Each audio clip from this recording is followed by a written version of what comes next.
So for this People Power profile, I'm joined by Starlee Sykes from Archaea Energy, and I'll hand over to you, Starlee, to introduce yourself because there's no one better to do that. Great. Thanks, Dan. Well, it's great to be here. Thanks for having me. As you said, I'm Starlee Sykes. So I currently am the CEO of Archaea Energy, which is a wholly owned company by BP. We're a company that makes renewable natural gas, primarily from landfills, a little bit of dairy, but primarily from landfills.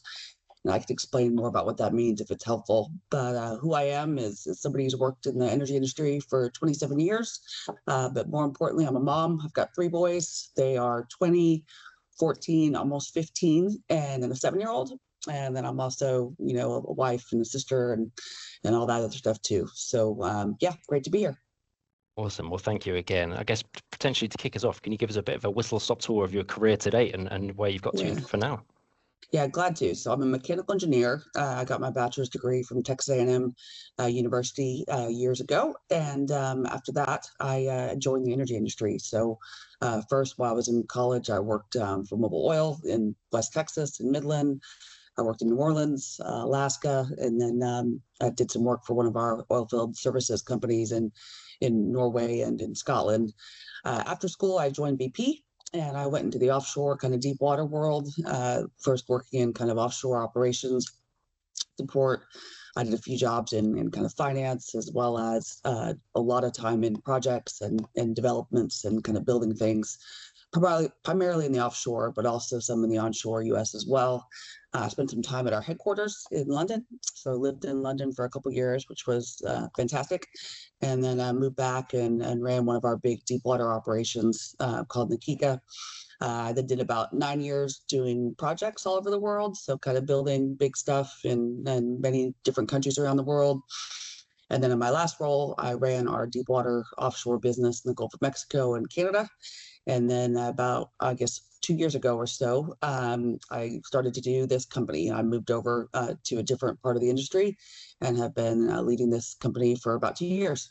Awesome. Well, that's quite the career to date so far, and I'm sure there's much more to come.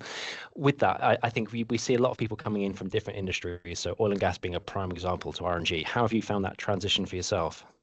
Yeah, no, it's been fantastic. So really exciting to learn a new industry after so many years in oil and gas, to kind of get the chance to learn new partners, new stakeholders, new markets, and understand that has been really exciting kind of from a challenge perspective. The other thing that's been different is, this company was a startup, so it was not a very mature business. And so coming in and learning about what it's like to bring a company from kind of a startup and growth phase into kind of more of a stable part of the company has been cool.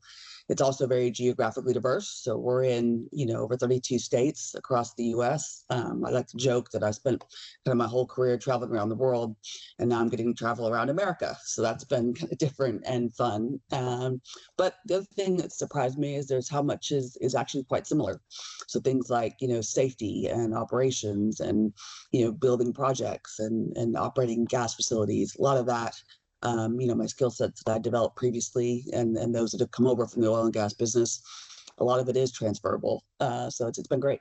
RNG is one of those businesses where it's certainly changing year on year. There's a lot of investment, a lot of eyes on the sector.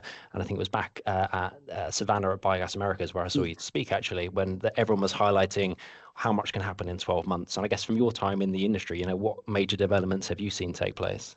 Yeah, great question. And I'm surprised at how this industry is kind of a combination of new and old. So there have been RNG facilities, on landfills and in dairy, dairy operations for years, but equally, scaling it and actually becoming more mature is kind of a recent thing as well. So our company, Archaea, really the vision behind the company was to scale in a way that nobody else had ever done. And so, rather than doing what most people do, which is, having bespoke plant designs on the landfill and then doing kind of 1 or 2 projects a year, we've developed a standardized design in 3 different sizes, and we're looking to deploy at scale to the tune of, kind of 10-ish projects a year. We did 9 last year, and have many more coming this year and in the future. So exciting. And the top technology is evolving. So, it's basic kind of separation of gases and fluids, and as you would expect with any gas plant, but how that's done, what membrane technology you use,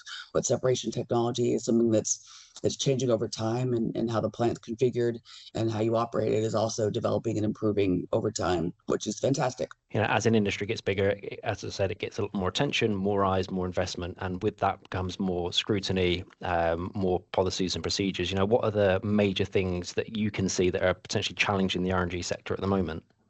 Yeah, I mean, one thing we look for, and it's really important for any business really, is a stable regulatory environment. So, so that way the business can plan for the long term and actually have, certainty in kind of cash flows and operations. So that's something that's really important, and we look for partnerships and strong relationships with our stakeholders and with our landfill partners.